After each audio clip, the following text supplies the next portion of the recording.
Hello children, how are you all? I'm sure you all are doing really good. So children, let's begin with our next chapter, which is Great Battlefields and their locations.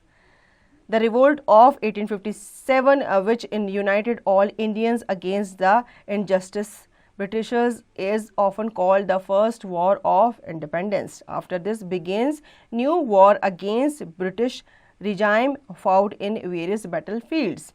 Have you ever wondered what it would be like to visit the historical battlefields today? Well, for that you will have to know which state they are located in. Find out and fill in the blanks. बच्चों, ऐसा माना जाता है कि जब हमारा देश गुलाम था अंग्रेज़ों का, तो उसकी जो फर्स्ट वॉर थी वो स्टार्ट हुई थी 1857 में, ठीक है, जिसमें जो इंडियंस थे वो एक साथ आए थे और उन्होंने ब्रिटिशर्स के खिलाफ, जो अंग्रेज़ थे उनके खिलाफ लड़ाई के लिए आंदोलन शुरू कर दिया था।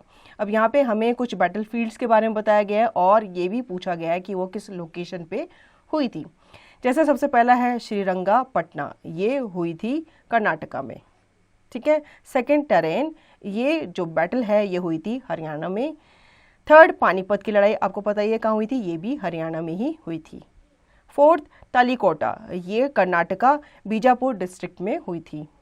फिफ्थ हल्दी घाटी की जो लड़ाई थी वो कहाँ पे हुई थी बच्चों, वो हुई थी राजस्थान में।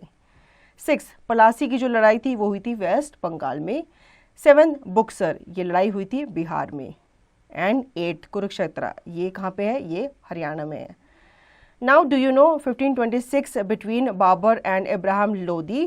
The second battle was fought in 1556 between Akbar and Adil Shah Suri and Hemu.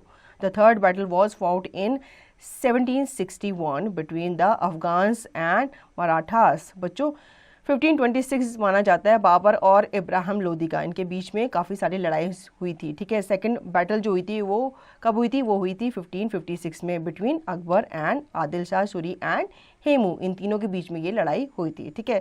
Third जो बैटल थी वो हुई थी 1761 में, ये किसके बीच में हुई थी, ये हुई थी अफगान्स एंड मराठास के बीच में। तो बच्चों आई होप आपको ये चैप्टर अच्छे से समझ में आ गया होगा। अब इसका रिविजन और इसकी प्रैक्टिस आप खुद से करेंगे।